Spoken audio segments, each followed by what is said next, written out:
Hello. Hi. And welcome to another episode of the DesignFreaks podcast. This is a show where we talk about music industry, art, and design. My name is Clarita. I'm your host. I am a graphic designer here in Seattle, Washington. That is how you say it. Record covers, posters, zines, etc. Sometimes I talk to designers. Sometimes I talk about iconic record covers. This is a very special episode for a few reasons. So I get to talk to my old friend. That always sounds bad, my old friend. To longtime friend, musician, artist, and art director for the band The Intelligence, LARS FINBERG. Such a treat. Lots of giggles, lots of laughs. At a time I really needed it. So there's a few things to address first before the episode starts. So this was recorded a while back, and you'll hear when we're talking that my mom was sick at the time, and I was worried about her. Well, since we recorded this, she did pass away. Yeah, it's been a while since I recorded an episode or released anything. So this episode is dedicated to my mom, Alice Louise. And shout out to Alice. My mom loved this podcast. When she passed, naturally, I dropped everything, went to Texas to be with my family. I mean, I'm not going to get too into it here. Don't worry. Just wanted to explain that those are the events that have taken place since this has been recorded. And yeah, she was a fan of the show. She loved the podcast. And I think part of it was she attempted to be a stage mom when I was a kid and tried to take me to commercial auditions. And I was having none of it. I was way too shy, painfully shy. Another reason I wanted that this is so perfect that it's the Lars episode is that there's a lot of subjects that overlap with my mom while we're talking, and the episode just kind of keeps coming back to her. So it just seems like Repo Man referenced the lattice of coincidence. I don't know. It just seems appropriate that it's all one thing. And so shout out to Lars FINBERG too for being amazing while I was gone, and came back to the greatest care package of all time. Great friend. And shout out to Brad Tilby, the Light in the Attic Records shop. Lots of people who really helped me out. Shout out to Sean Wood. Oh, by the way, I'm recording this on Mother's Day.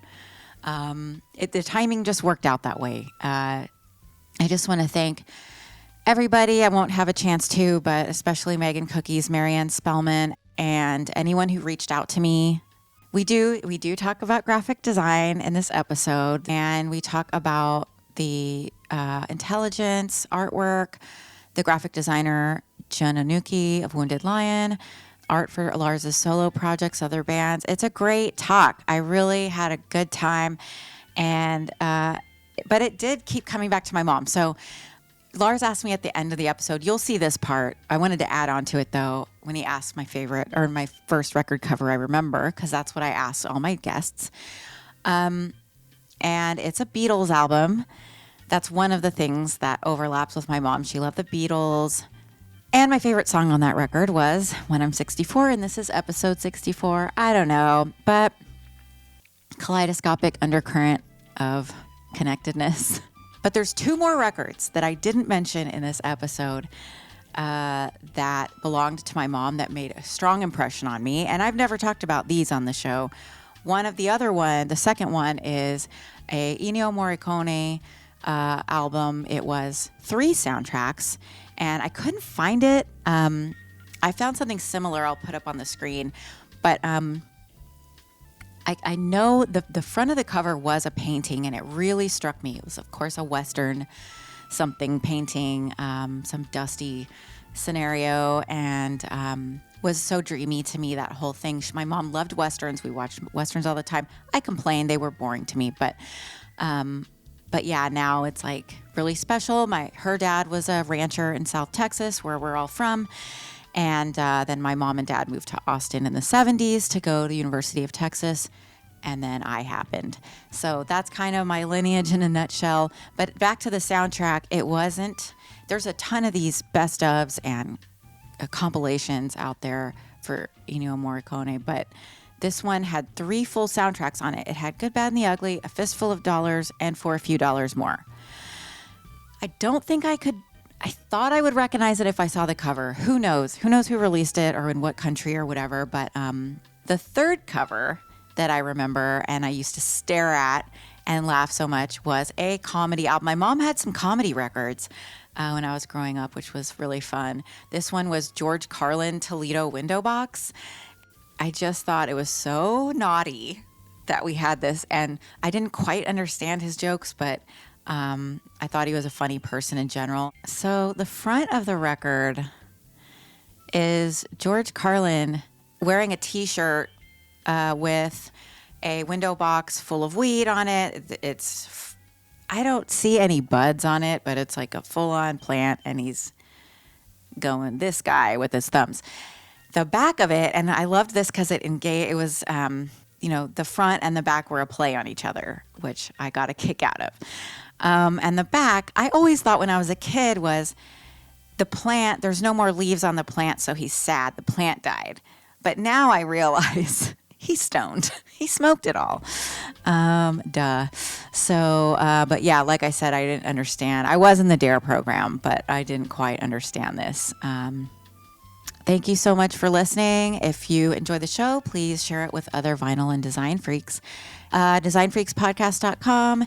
Hit the donate button. It does take money to it takes several subscriptions to keep a podcast up and running every month. So I really appreciate any little amount that you could contribute. I am working on a Patreon, and that is on the way. But for now, we have that donate option to show support. And I'm at _DesignFreaks podcast on Instagram. And I do have a YouTube channel. For the watchers of the YouTube channel, I tried to get as many of the graphics up on the screen that me and Lars are talking about. I have one more announcement. Speaking of great people and kind people who make me happy, my friend Mason Lowe has a new album out, and it's his solo record called Morning People. And I had the pleasure of doing the design for this digital release. And there is a butt in it. Or nalgas, as my mom would say. And my mom would love that there's a hidden butt. I forgot to show this to her. Anyway, I love this record. My mom would have loved this record. It's got like a 60s pop feel a little bit, but also a sense of weight to it. You need to hear it, though. Go ahead and pre-order that. It's at the Mason Lowe Bandcamp, LOWE, and killroomrecords.com, and I'll have those links in the show notes. So congratulations, Mason. I love this album so much. And I included some parts of the new Intelligence record, and you get to hear him talk about it. Okay, enjoy this episode. It was fun to record. I hope all of you are doing okay. Shout out to all the moms and all the people missing their moms. Wishing you happiness, and all things must pass. Thank you. Love you.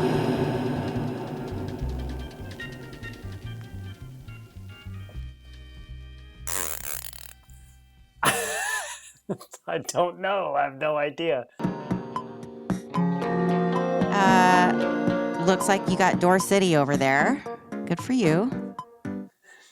The other side of the room looks like shit, so we've turned the camera this way. Okay, got it. How are you doing? How have you been? How are you? I've been great. I've been okay. Busy. Okay. Yeah. Mm-hmm. Busy doing what? This and that, you know.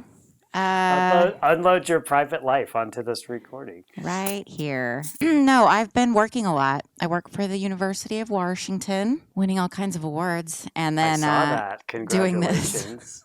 Thanks. And then doing this, and my mom's, has health issues, so I've been going to Austin, which is fun and also serious at the same time. So my family is chill. Okay. So let me God, just what a rub that in. what a They're flex. downstairs. I'm at their house right now. We're having my Shit. niece's birthday. Aw, It's all just sweet over here. sweet. Well, yeah, cool Yeah. flex. Love it. Yeah. Well, Ha- I'm a wimp and was born into like an easy scene. You probably have like skills for the real world and have developed. Uh, no, I cry constantly. No, yeah, I'm a survivor and a heroic leader, basically.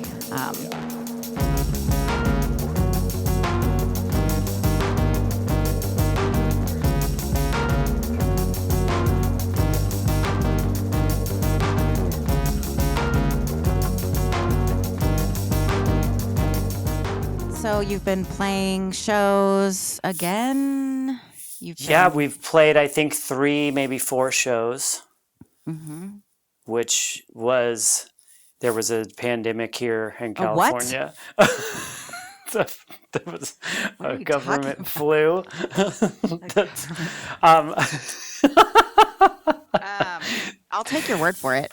yeah, but I didn't play for 3 years, which turned out to be great. Like, you know, not for all the suffering that happened in there, but for me personally, taking a 3-year break from playing shows was rad. So now we've restructured the band, and it has been very fun to like do it again. Nice. So what's the current lineup? It is Leslie Ashino is playing drums, and Maya Montgomery is flute player and singer, and Dayron Monroe is the bassist. And when we can have him, Michael Cronin plays sax. Oh, But he's on nice. tour a lot and has other stuff going on. Well, yeah, cool. Speaking of tour, do you have anything planned? No. No. I don't know that I want to do that. I don't know. Okay. I don't think. I mean, we went up to San Francisco and played some shows, and like I like keeping it small, but I don't think I'll like book my own U.S. tour and load up the van and do that anytime soon. Yeah. I don't know how people do that in the first place. Yeah, it was hard enough before, but the 3-year reassessment was just like, I don't know. So if someone huge asked us to go with them and it was easy, like sure, but I don't think I would do my own headlining tour. We might go to Europe at some point because that's a lot easier, but What about festivals? we'll play any festival. You heard that here, folks. For free. We'll headline Coachella for free. You're not going to get a better offer. Ballard Seafood Frank Fest. Ocean. Yeah. Whoa, you said ocean and I said seafood. Okay. Let us play your party. Oh yeah, parties, house parties. So yeah, okay. So you're texting me. I think they're still coming in the text. No, you've done a lot of artwork for your bands for yourself.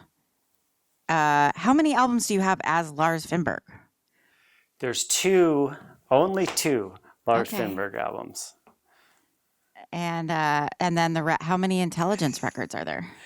There's over 40. Shut up. No, there's 11 maybe. It's hard to 11, I think.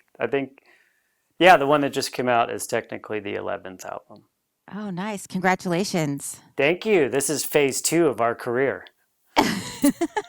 Yeah? Cool. Yeah. What so I love Moving on. Moving on. No, do you want to please go on? No. I like when you keep it going and I derail it. I've already forgotten. Oh yeah. So the Intelligence, so you just released this record. You had one in 2019 and this is the next one, right? Yeah. So, okay, did you send me inspiration? Yeah, well, because I don't know. I love it. Let me drink more coffee and make even less sense. It's really Jun Ohnuki is my graphic designer layout person. Okay. Who I've known for years. So he turns everything into a record cover for the most part. Sometimes he's photographing stuff that I make, but I don't know how to do anything on a computer or Photoshop or anything like that. So some of the things I was sending you is like me scribbling on a Post-it note and be like, turn the title sideways and that kind of thing. And That's it's great. funny to see how crappy those look and then like what he makes out of it. Because he's really the talent. And probably this interview should be with him, but Well, I'm the face. I have, and you're art directing. He wouldn't True. have, he wouldn't, you're giving them the concept. Jun What's his name again for my listeners? Jun Ohnuki. Okay, rad. Does he have a website? Yes.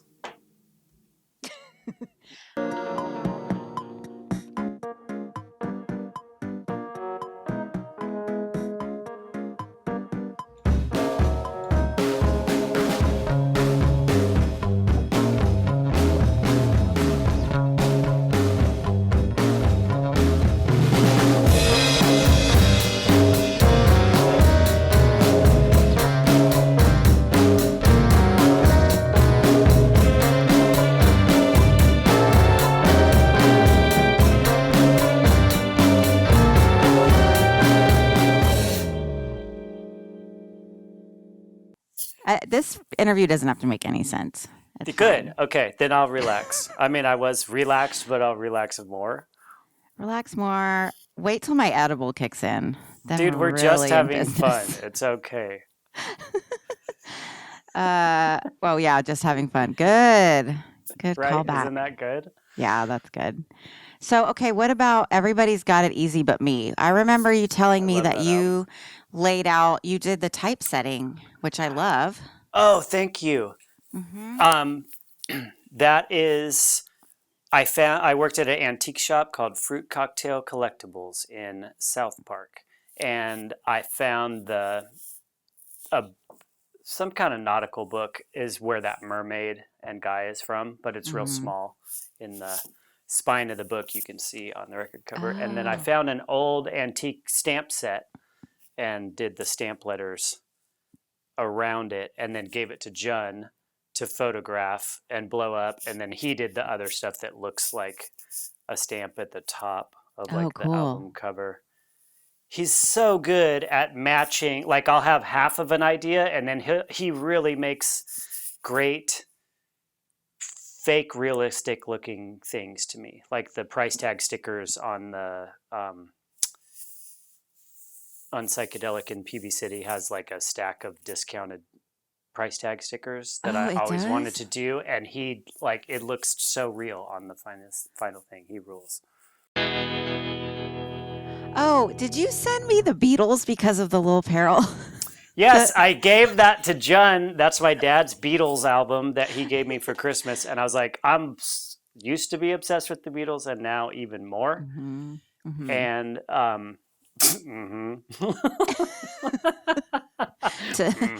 How Yes, unique, yes. Lars. I got a musician, a male How musician who original. likes the Beatles. Tell me about Radiohead. Tell me about Weezer. I want to hear all about I was just talking about Weezer. Oh, man. Anyway, I wanted the typeset to be that. So, and that I wanted it. We can't afford real embossment, so I wanted him to do a typeset that like looked like it was printed on the record. Wow. That would be cool if you could emboss all the, or I know. deboss or whatever that's called. That's awesome. Yeah, it looks good. I was Thank like, why you. did he send me the Beatles? I know Yeah. I'll find out eventually. I was looking through my text with Jun, and then I just found where you go to info and it has the photos. I was like, oh my God, here's the like timeline of like my shitty idea to like him making it good. It's so clear. As a graphic designer, having anything visual to work with is so nice. It doesn't matter if it's Scribbles or MS Paint. I don't care. It's so much easier to work from that. So you're doing good. Well, I know other people. It just seems I might be from following graphic design accounts that make fun of the clients so much Yeah.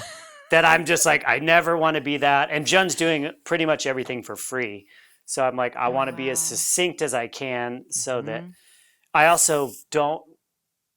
This happens with music too, but the worst feeling and probably why I don't collaborate much is like somebody spending time on an idea that you don't like, I would rather put that on a record cover and jump off a bridge than like tell somebody that I don't like their thing they spent hours on. That's going to be the quote that I put on social media. Well, it's true. Well, that's so sweet, though. I mean, yeah, I know that feeling. You're so sweet.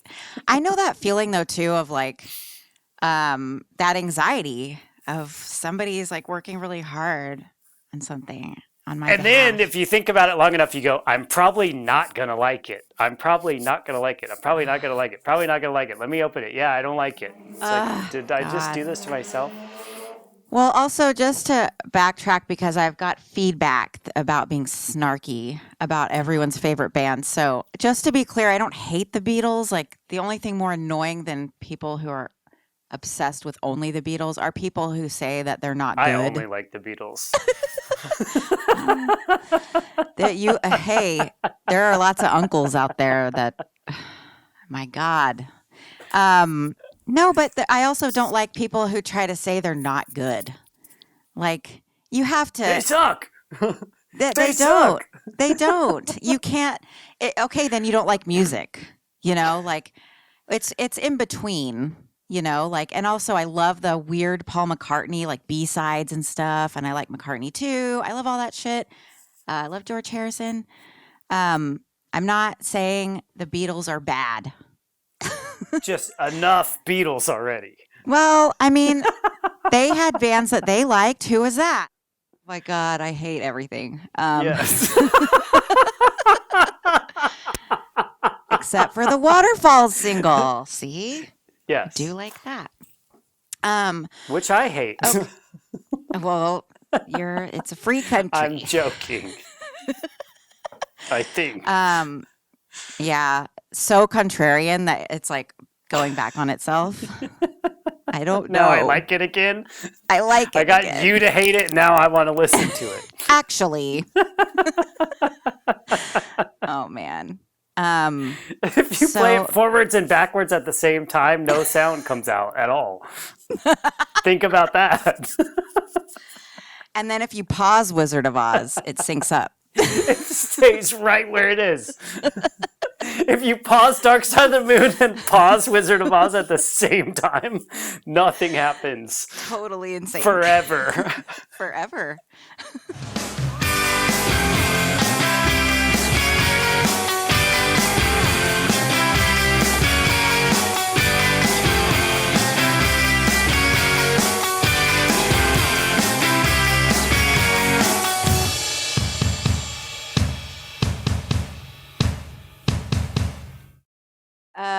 Okay, moving on. Let me keep going over these awesome photos you sent me. So, what's PV City? Where is that?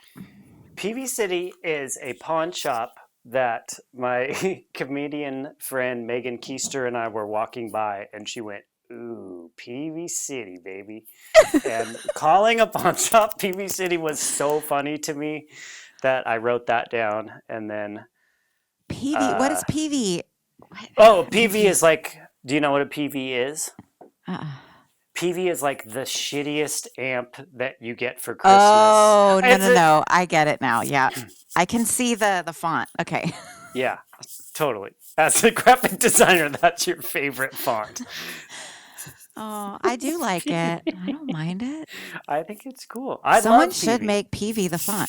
Well, there's also, it's like, they are good amplifiers, but they're like cheap, so they get made fun of. But I remember Sean from the Spits, like we were looking, they had like a full stack technically is like, you know, Marshalls that are nice, but they had like two PVs like sideways, so the wheels were going this way, and we're like, whoa, and he's like, powered by PV. And I was like, that is just the funniest statement. It is so funny. And that is, when you said PV and I realized what you were talking about, I thought of Sean because he's very defensive about the PV amps. And he even accused a certain band, I'm not going to name, that he went on tour with, of being classist. Yeah. Because they were making fun of his PVs. Damn. I mean, a Michigan guy would love PVs. That's where I got the PV that I played for years. So, the working man's amp. It's a workhorse thing. It's like making fun of Dickies or something. Exactly. or what's the other one? Of an amplifier? Carhartt amplifiers. Right. Moving I think on. orange would be the Carhartt. Ooh, yeah, maybe you're right. It's a little bit more That's sturdy, to really expensive. diss both brands. Orange amps are the Carhartt music of Pee-wees. Of Pee-wee Dicky analogies.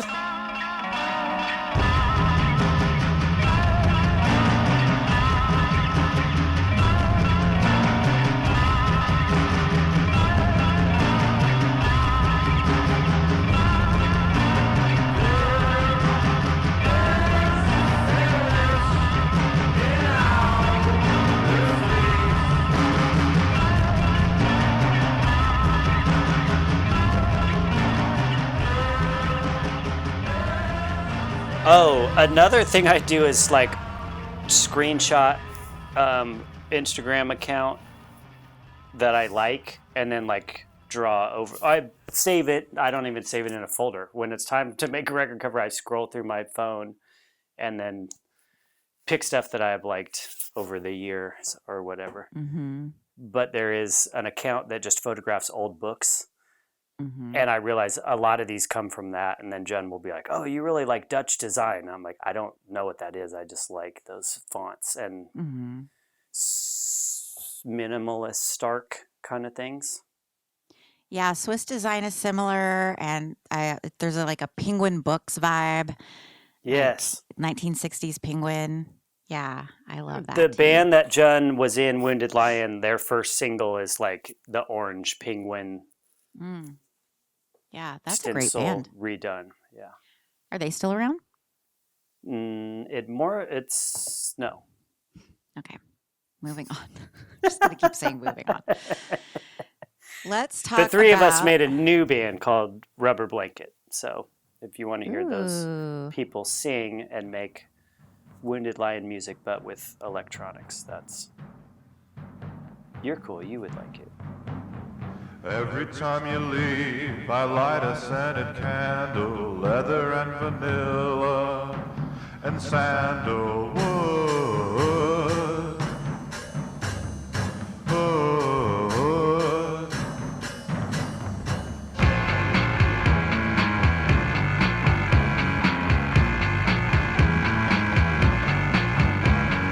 Every time you leave, I listen to the Vandals, Anarchy Burger.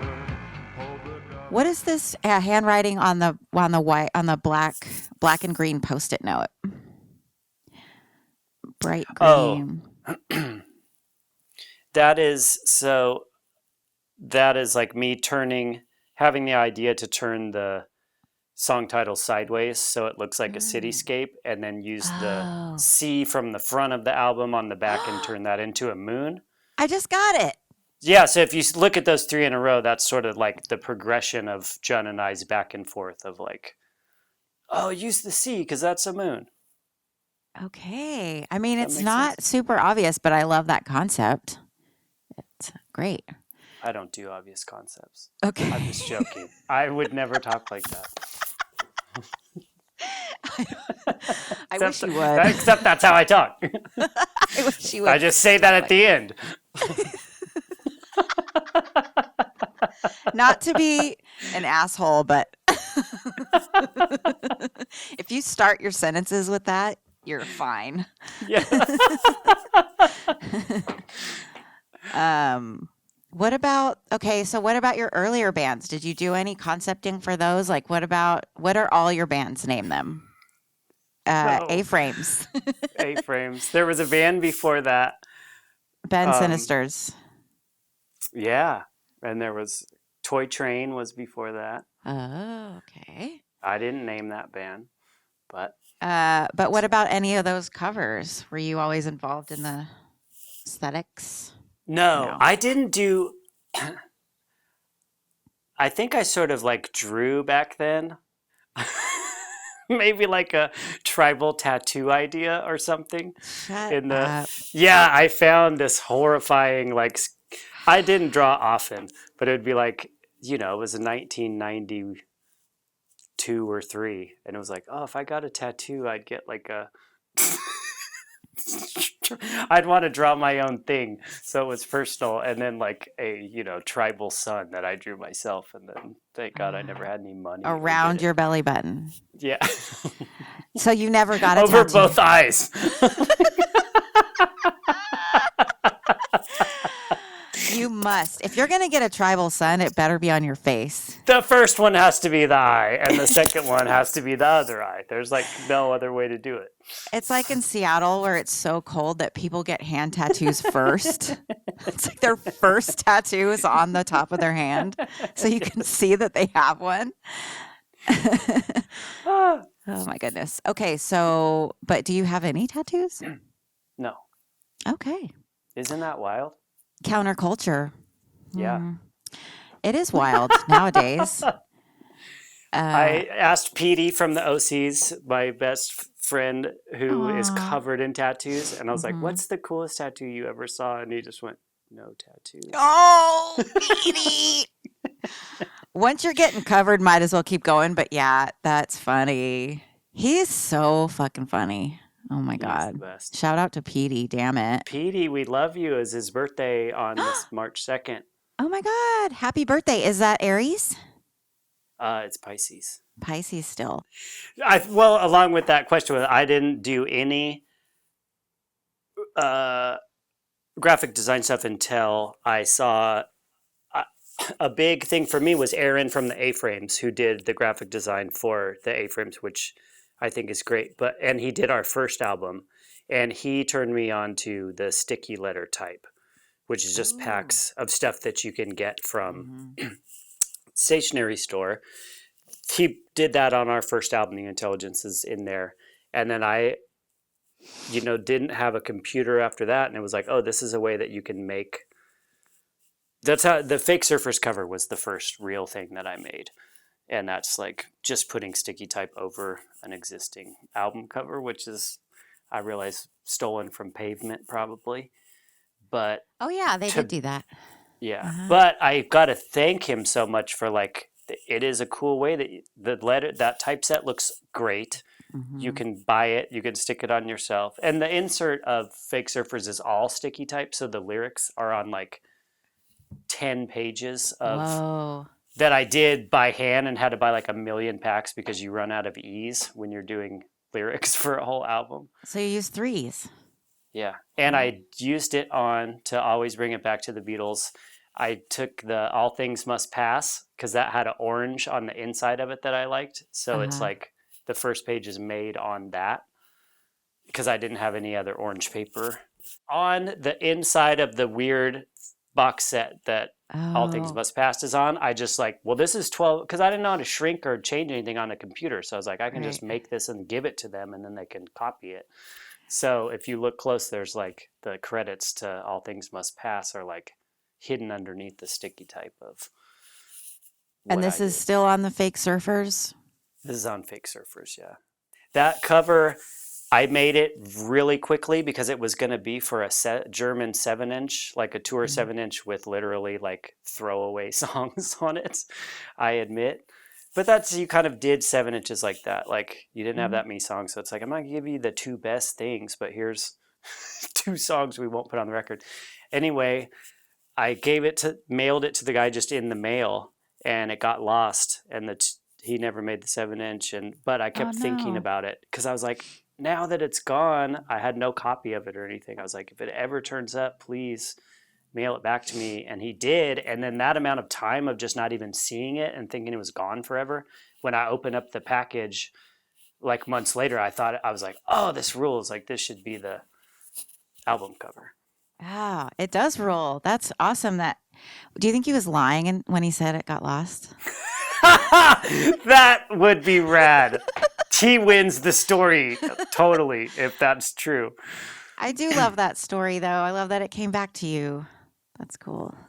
Well, and isn't there something a little like neat about liking your own stuff is almost like the most important thing too. Like if it wouldn't have got lost and it sat around, I probably wouldn't have cared about it. But something about it being gone was like, in my mind, I was like, that cover was so cool, and it was a jazz record my dad gave me, and like, it would be so awesome. And then when it was like came back, it was like, fuck yeah, like maybe it's just okay. But now in my mind, I'm so attached to it that it's like a fun thing to Oh, work on. wow. Always lose everything. That's Yeah, throw everything away. ABL. Yeah, just send things off into the mail and see what happens. No, that's a cool story. I love it. And those sticky letters, you're right. I mean, it never doesn't look cool. I Yeah, love those. I'm using them again, like on the next cover thing I'm working on. I'm just Okay, like, tell I us just love about that. these. My idea for this currently is like, I always do this where the story's not that interesting. And then I start going, how can I really basically I'm just making 10 fake surfers covers. Like I want to use sticky type and found objects and stuff. There's a fall record cover, I think, where they just photograph like their bottle caps and stuff like that. I'm just working on like making the thing physically again myself that you take a picture of rather than graphic design Right. that I'm dictating or taking from Yeah, another yeah. idea. I love that. It looks really, really cool. Even if it doesn't turn out, it's so fun to sit there and just make, like with scissors and tape and junk. That in itself is like a fun process. And then so the idea is to make one for each of the song titles. And then hopefully, I don't know where I'm going to go from there, but I want them to all be big 12-inch individual things that are different. Nice. I can't wait to see them. It's boring. That's very to cool. explain, No, but it's it not will be boring cool. at all. Not to me. I'm a total type nerd. Good. I also love that. I love making something in physical space and photographing it, but I also like doing that in 3D space of like taking an entire room. Like there's old bands from the 60s that did this where they would just write it on the wall or have somehow have the words spelled out somehow in the room. I don't know. See, now I'm trying to explain something but yeah, I love that too. It's what I'm talking about, kind of. Yeah. And I think, especially with these, like I think taking them small and blowing them up bigger, I think, and then, well, really, I want to photograph them, blow them up really big, and frame them, and maybe do an art show out of that. Ooh. Because I think the little details of shitty paint and stuff like that blown up to a large scale would look really cool. Yes. And then It's have gonna the be rad. originals too. Yeah. Yeah. Can't wait to see it. And what is it? This is a LARS or the Intelligence? This is the Intelligence. Right. Okay. When does that come out? I'm still mixing songs of it, so.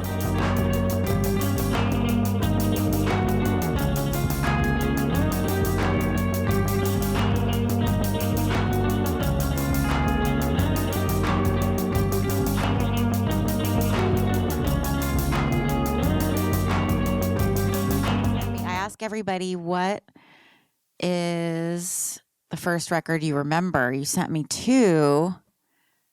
Not What's the Beatles. The first record you remember? Me? Mine is the Beatles. Which one? Sgt. The White Pepper. Album? Yeah, it's really stuck with me as a child. Yeah, my mom had the gatefold, the Sgt. Pepper's gatefold. Oh, wow. Record. That's and it was wild. all red on the inside. And That's I true. could not stop looking at it. And I was obsessed with seeing all the little details in the photo. And then, there's so many like funny parodies of that. I love anything that like gets parodied a bunch. And then, that was mine. It's funny. But yours is Kiss. I never got into Kiss. Were you like a big Kiss fan? Oh, the first one that I remember is the Munsters soundtrack, which I just had. And I don't know why. It doesn't even have the Munsters song on it. It's just like cool surf rock. But I was a little kid and I had that on the Fisher-Price record player, So I would just listen to that to go to sleep to every night, some hammered copy of the Munsters. But this is a band called the Munsters. No. Yes. It's like, is it? It says it on the album. It says the newest teenage singing group, the Munsters, and it says inspired by Clarify my first memory for me. Like, I'm gaslighting. I'm either gaslighting the fuck out of you right now, or you're okay. Well, because it has a picture of the Munsters on it. Inspired by the Inspired TV characters, by okay. the Munsters. So they called them. They had the audacity to call themselves the Munsters. Wow. But I love and it. then put them on the cover too. Like, this is who's playing it. Like, Grandpa is drumming. It's a family band. Oh my God, that's so funny. They're opening for the Shags. Like, it is fine. Like, okay. Oh my God, that is so funny. So that's the first record I remember. But then my brother moved in with us when I think he was 14 and I was 7 or something close to that. And he came in, was a cool teenager with a record collection. And he really liked Kiss. And then I got kicked out of that room even when my sister moved. He's like, you're out of here. And I would sneak into his room and like go look at these Kiss album covers because they looked so scary to a little kid. And the Peter Criss one, I think it's like, it probably has like an almost naked woman in the gatefold with him like pouring a bloody chalice over her my memory. I'll look it up. We'll see about your memories. I don't know if I've embellished that to my own taste, like, or what. But there was some like sort of sex magic happening. We get the gatefold and it's just plain white credits. We're like, yeah, there's no half naked lady. Oh my God, Peter Criss! I've never seen him look scary before, but he's kind of the one that people make fun of, I think. Well, let me make fun of him real quick. Okay. The A-Frames were on tour, and we would just like get drunk and watch TV in the hotel room. And there was like, this was a long time ago, but there was like a VH1 Kiss concert that was current. I'm guessing it's 2003 or something. So they're playing some huge stadium and they're playing Rock and Roll All Night. You know the song? It's a Kiss song. I know it. And part of Every Day. And so, yeah. So they're kind of panned back and it's Rock and Roll All Night and the drums are going like blown out and sound humongous. And then they go to this like quick, like really close on Peter Criss camera. And like his eyes are just like blood red slits. And he's playing so wimpy. It's like, because that's really shitting on him in this cruel way. But like, from being back here and hearing it sound almost as good as Weezer drums, that was for you. Then I get it. Now I understand what you're talking about. But it was like, is he 60 years old and loaded on TV? Or maybe it's allergies. I don't know. It's probably just the combination of stark black and white makeup to just eyeballs. But it looked like very stoned red slits. That was crazy. Have you ever met any of the Kiss members? I saw Gene Simmons eating at his own restaurant in the LAX airport, which I thought was pretty baller. That is funny. He just goes there to get attention sometimes. Totally. Like, oh my God. Has to buy the cheapest plane ticket to like get into to get the food court area. Yeah. Oh my God. That is ticket funny. To Oakland. Yeah. Oh wait, yeah, you live in LA, so who are the funniest sightings? Do you have constant celebrity sightings, or is it just everyone's wearing a baseball cap and you don't know? It's kind of, I think if I see someone with their head down in a baseball cap, then you kind of assume maybe they are. I don't even think I would notice, you know? It's kind of, well, you kind of, I think my neighborhood is kind of casual. So like you'll be walking by and you're like, oh, there's an older dude eating ice cream. And then you're like, wait, that was Bruce Dern. So it like takes me a minute to like, yeah, that's a good one. Bruce Dern eating a $9 ice cream cone in Silver Lake. I still think of him as that character from The Burbs, just eating ice cream. So cute. That rips.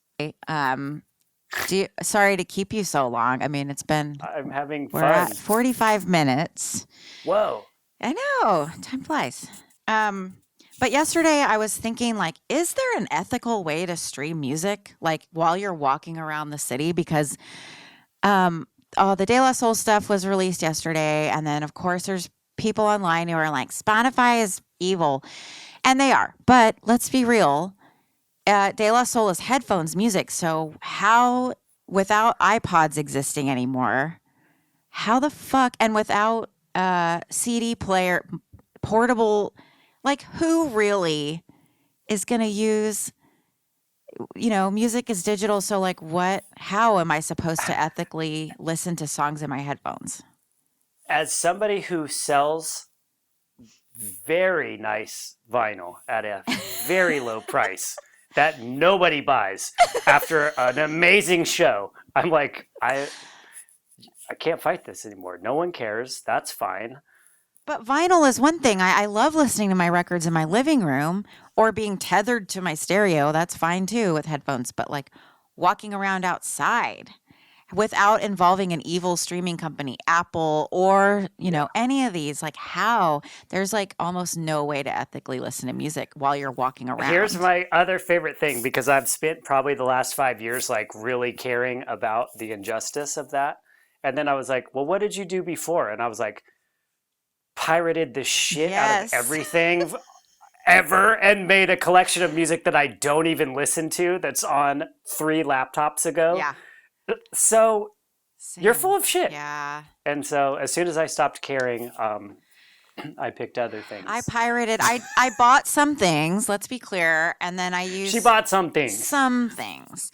And then I did use download codes, when I was downloading stuff, but like I don't even know how to get downloads onto I guess Apple. I don't know, but how is that ethical?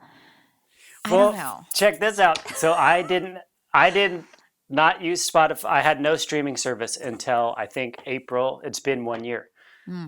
Almost. Like, that's exciting. Wow. Anyway, good for you. I mean, that's pretty good. A holdout for like, a professional musician and someone.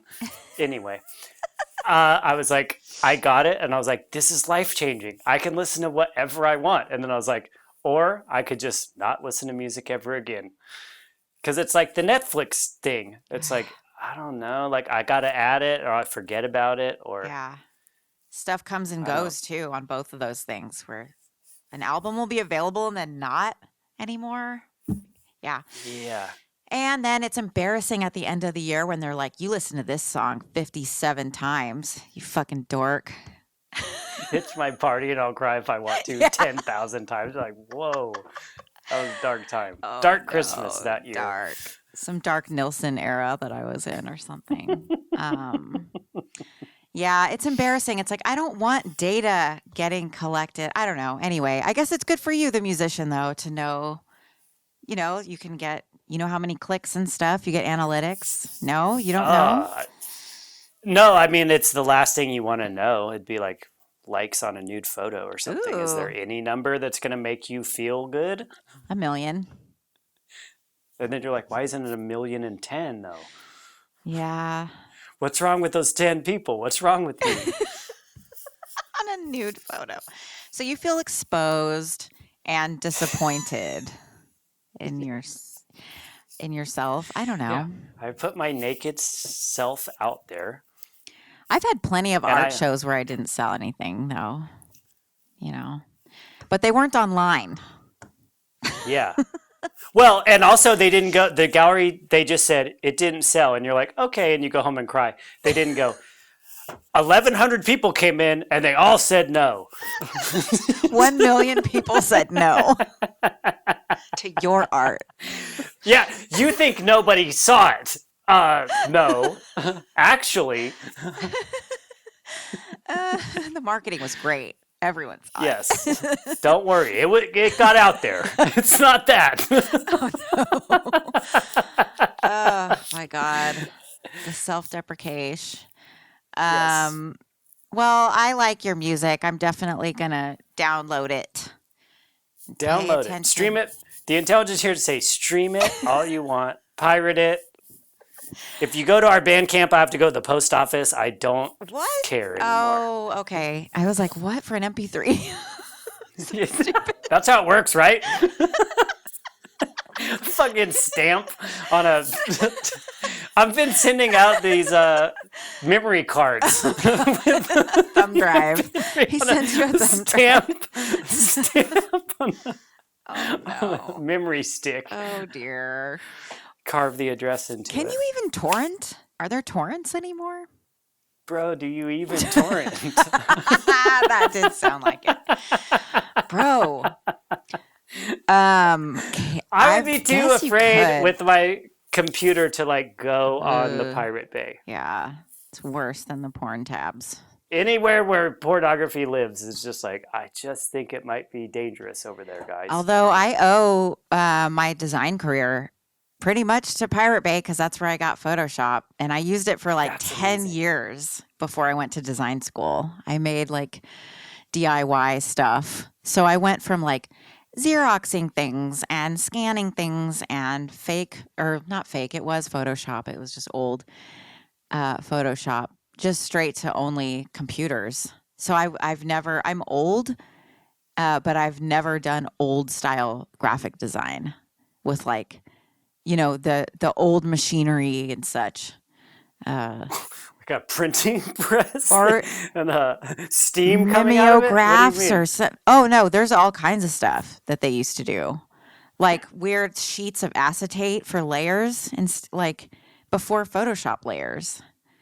Whoa. Yeah, nuts.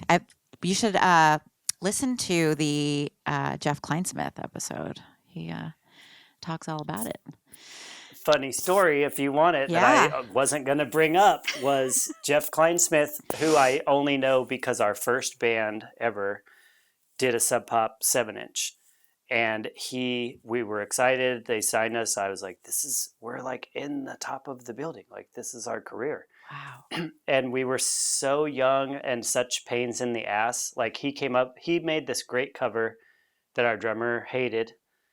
And I was like, okay, you hate it. Me too.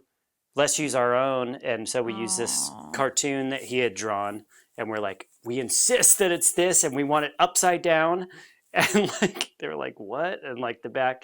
And we were just such pains in the ass. Which about band was this? It was called Herder. Herder. And it was in the 90s. So Hardly Herder. I voted to change the name against 2. Okay. So it got stuck with. But yeah, we were such pain in the ass that he was like, maybe you want to get your own designer to do it and just give it to me. And we were like, yeah. And went to our snowboarder friend at the Art Institute. And no slight on the drummer's drawing, but it's like, it's an ugly cover that no one did not sell. But like, what a weird, like, I don't know. They've had too much punk damage. But like, Jeff you think didn't the label's there to like fuck you. He didn't get mad? What happened? Nothing? He was cool about it. He's so cool. In my memory, like he didn't care. And I think we could have just said, hey, that's not exactly our cup of tea. What else do you have? But we were just so green. And in that era of corporate magazines still suck. I was just thinking about today. It was the dumbest way to be ever. Mm-hmm. Like, so we had an ugly record that no one wanted. We were unhospitable talent to Sub Pop. And then Dean Whitmore, who works there and worked at the Sub Pop. Shout out to Dean, who worked at the Sub Pop Megamart, called me when that was a small store in Pike Place Market then, just tiny record store. And he's like, hey, I'm just calling bands that I know because we're going to throw away 300 copies of this into the dumpster. If you want it, I'll save it for you. But so then I had 300 copies of a record nobody wanted in my garage until I threw it away when I moved it. I put a hugest box into the trash can. I was like, this is a good lesson of maybe how not to be. Ouch. I mean, it's humbling, right? When stuff like that happens. Yeah. To a snarky band or whatever. Okay, well, did we talk about all the things? I feel like we did. I think we did. Yeah. I think that went good. Yeah, me too. Have fun at your party. Thank you. And keep on rocking in the free world. Thank you so much for doing this. Thank you for being on the show. I had a blast. It was so nice to see you and talk to you again. You too. All right. Enjoy your day. All right, we'll hang up now. I Thank guess so. you. Okay, bye. Bye. Bye.